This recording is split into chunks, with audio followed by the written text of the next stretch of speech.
Sir, Bharat में ऐसे बहुत कम नेता हुए हैं जिन्होंने सच में भारत की रक्षा करने के लिए कदम आगे बढ़ाए हैं। तो आज हम बात करेंगे योगी आदित्यनाथ जी के बारे में, यूपी के जो चीफ मिनिस्टर हैं। और अभी हाल ही 16 अप्रैल है, कल इनकाउंटर हुआ है 2 आतंकवादियों का, राइट।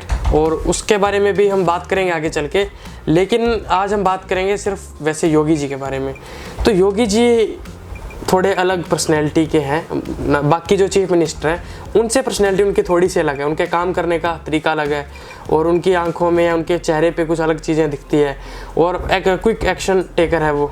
तो आपको क्या लगता है कि योगी जी प्रधानमंत्री सामर्थ्य रखते हैं, नेक्स्ट प्रधानमंत्री हम कह सकते हैं उन्हें? अगर आप मेरी मनोवृत्ति जानना चाहते हैं तो मैं यही कहूँगा कि नेक्स्ट प्रधानमंत्री योगी जी ही होने चाहिए।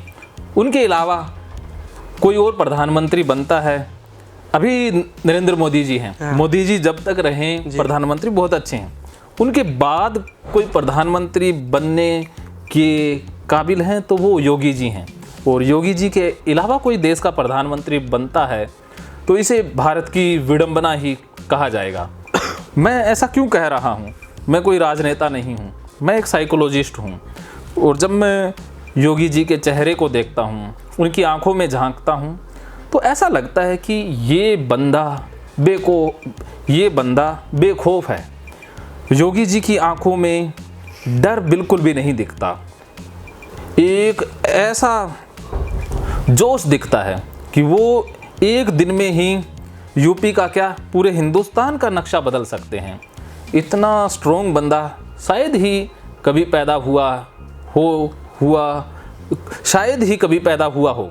लेकिन ये हमारे लिए सौभाग्य की बात है कि योगी जी हिंदुस्तान के अंदर हैं और यूपी के सीएम भी हैं। उनकी आंखों में एक तो बेखौफी दिखती है कि उनकी आंखों में डर का तो नामो निशान ही नहीं है, एक दृढ़ संकल्प है।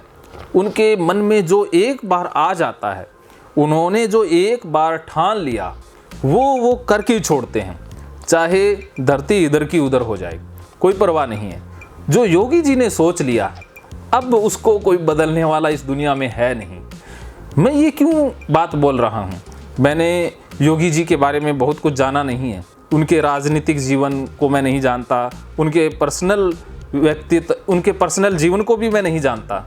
लेकिन जो मैं बातें बोल रहा हूँ ये उनके चेहरे को पढ़ने के बाद मैं बोल रहा हूँ, उनकी आंखों को पढ़ने के बाद ये मैं बातें बोल रहा हूँ कि योगी जी जब एक बार सोच लेते हैं तो वो करके ही छोड़ते हैं। और योगी जी का चेहरा जो बोलने में कम विश्वास रखता है, योगी जी मोदी जी की तरह भाषण देते हुए नज़र नहीं आएंगे, लंबे लंबे या वाक्पटुता भरे शब्द इस्तेमाल करते हुए नज़र नहीं आएंगे। वो मोदी जी की खासियत है, वो काम मोदी जी ही कर सकते हैं। लेकिन योगी जी की खासियत क्या है कि वो क्विक एक्शन टेकर हैं और काम को पूरा करते हैं और कोई सुराग भी नहीं छोड़ते हैं। काम इतनी शातिरता से, इतनी महारत से करते हैं कि एकदम काम फिनिश हो जाता है। योगी जी चाहें तो एक दिन में सारे भारत के गुंडों को मिट्टी में मिला सकते हैं, एक दिन में सारे गुंडों का एनकाउंटर करवा सकते हैं। इतनी शक्ति उनके अंदर है, इतनी स्टीक प्लानिंग उनके मन में है। प्लानर बहुत तकड़े हैं, जो भी काम उन्होंने करना है उसकी स्टीक प्लानिंग, चक्रव्यूह कैसे रचना है, वो सब कुछ वो जानते हैं। या यूं कहें कि सच्चे अर्थों में वो योगी हैं। योगी जो होते हैं ना, तपस्वी या जो योग को प्राप्त हुए या अध्यात्म की उच्चतम अवस्था तक पहुँचे हुए इंसान, उसी अवस्था के इंसान हैं योगी आदित्यनाथ जी। तो वो जो भी करते हैं बहुत सफाई से और बहुत जल्दी कर देते हैं, और एक बार जो सोच लेते हैं उसको तो वो करके ही छोड़ते हैं। क्योंकि हिंदुस्तान के अंदर पहले से ही नेगेटिविटी बहुत ज़्यादा बढ़ी हुई है, खास करके राजनीति कोई अच्छा प्रोफेशन माना नहीं जाता है। लेकिन योगी जी ने राजनीति के क्षेत्र में आकर के जो योगदान दिया है वो पॉजिटिव ही पॉजिटिव है, वो अच्छा ही अच्छा है, नेगेटिव कुछ भी नहीं है। लेकिन कुछ बातें ऐसी जो मैं कहना चाहूँगा कि जैसे शांतिवादी वाली बातें होती है, शांति प्रियता वाली बातें होती हैं, वो बर्दाश्त नहीं करते हैं। उनके लिए शांति या भाई कोई शांति के तरीके से किसी चीज़ को सही करना, वो गांधीवादी तरीके में विश्वास नहीं रखते हैं। वो गरम दिल के इंसान हैं। भगत सिंह जैसे विश्वास रखते थे वो वैसे विश्वास रखते हैं। वो काम को डिले करना या काम को वक्त पर छोड़ना या कोई बात नहीं हो जाएगा, ऐसा उनका सोचना नहीं है। वो करते हैं और सोचते तो बिल्कुल भी नहीं है। जो उन्होंने कोई भी प्रस्ताव है, कुछ भी कह दिया, वो होना है, उसके बाद दूसरा, फिर नेक्स्ट। उनके मन में प्लानिंग आगे से आगे चलती रहती है। ये उनकी पॉजिटिव ही मैं कहूँगा, कोई नेगेटिविटी वाली उनमें बात मुझे नज़र आई नहीं। जी, इसमें ये पॉजिटिव इसीलिए भी कहा जा सकता है क्योंकि आपको पता है कि यूपी कितना बदनाम था आज से कुछ टाइम पहले हथियारों के मामलों में और ये क्राइम्स के मामले में, लेकिन जब से योगी जी बने हैं तब तक चीज़ें सुधरी है। मतलब वहाँ के जो गुंडे हैं, वहाँ पे जो क्राइम होते हैं, उनमें खौफ तो आया है थोड़ा बहुत नहीं आया है। मतलब मैं तो यूँ सुधरने लग गया है कि भाई गुंडों ने यूपी छोड़ करके जाना शुरू कर दिया है।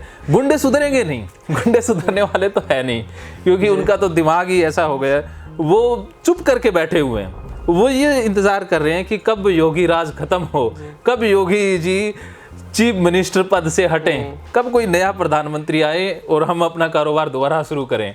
तो पहले तो उनको लगता था अभी 5 साल में योगी जी हट जाएंगे तब काम शुरू कर देंगे। अब फिर से योगी आ गए हैं, तो अब कुछ गुंडों ने तो यूपी छोड़ करके दूसरे शहरों में अपना अड्डा जमा लिया है, या कुछ गुंडों ने अपना कारोबार बंद करके नया कारोबार शुरू कर दिया। सर, आप प्रधानमंत्री से हमारी बात शुरू हुई थी कि अगर वो प्रधानमंत्री बनते हैं हमारे भारत के, तो कहाँ तक देश जा सकता है? मतलब क्या क्या बदलाव आने की संभावना है? देखिए, भारत कहाँ तक जाएगा, क्या क्या बदलाव आएगा, ये तो जब वो प्रधानमंत्री बनेंगे तभी पता चलेगा।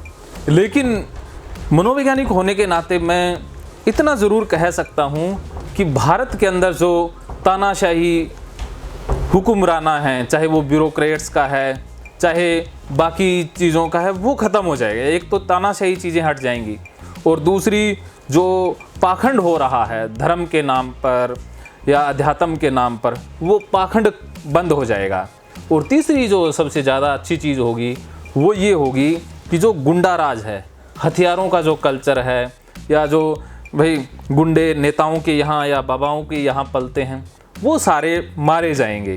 क्योंकि अभी तो गुंडों के पास एक ऑप्शन है कि वो यूपी छोड़ के दूसरे राज्य में जा सकते हैं, लेकिन अगर वो प्रधानमंत्री बन गए तो उनके पास एक ही ऑप्शन होगा, वो ऑप्शन रहेगा कि ये धरती छोड़ के ही परलोक में चले जाएं। तो अगर योगी जी मंगल ग्रह पे जाना पड़ेगा तो अगर योगी जी प्रधानमंत्री बनते हैं तो ये 3 चीज़ें अच्छी होने वाली है। और उसके बाद चौथी जो चीज़ अच्छी होगी वो शिक्षा के क्षेत्र में होगी, क्योंकि योगी जी इस बात को बखूबी समझते हैं कि किसी देश में कानून व्यवस्था या शांति कायम रखनी है तो उसमें शिक्षा का बहुत बड़ा योगदान है। तो वो शिक्षा प्रणाली को सुधारेंगे नहीं, वो पूरी तरह से बदल ही देंगे। जो अभी जो अंग्रेजी शिक्षा है, जिसमें प्राइवेट स्कूल, अपना कॉन्वेंट स्कूल है, या जो अंग्रेजी का बोलबाला है, या जो अंग्रेज़ों की पद्धति पर स्कूल चल रहे हैं, वो पूरी तरह से बंद हो जाएंगे। और जो भारत की असली विरासत है, चाहे वो गुरुकुल हो या यहाँ की स्थानीय शिक्षाएं हैं, उन शिक्षाओं को बढ़ावा मिलेगा। गुरुकुल पद्धति मातृभाषा को ज़्यादा दोबारा आ जाएगी और मातृभाषा के अंदर बहुत सारे काम होने आरंभ हो जाएंगे।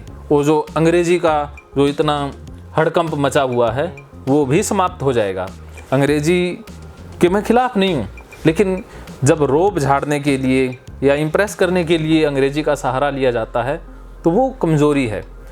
हिंदी भाषी क्षेत्र में अंग्रेजी बोलना अच्छी बात नहीं है, लेकिन योगी जी आने के बाद कम से कम ये 4 चीज़ें तो सुधरेंगी। अभी भी सुधर रही हैं, मोदी जी हैं तब भी सुधर रही हैं, लेकिन जो रफ्तार है वो उतनी फास्ट नहीं है, रफ्तार धीमी है।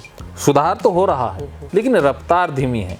योगी जी आते ही सुपरसोनिक रफ्तार से चीज़ें सुधरेंगी। तो देखते हैं अभी, मतलब जब भी ये प्रधानमंत्री के प्राइम मिनिस्टर के इलेक्शन होंगे तो कौन है जो मतलब प्रधानमंत्री बनेगा। बाकी आपको क्या लगता है कि मोदी जी ही है मतलब बेस्ट फिलहाल के टाइम पे, या उनको योगी जी टक्कर देने की सामर्थ्य रखते हैं? तो इसका आप हमें ओपिनियन अपना जरूर दीजिए।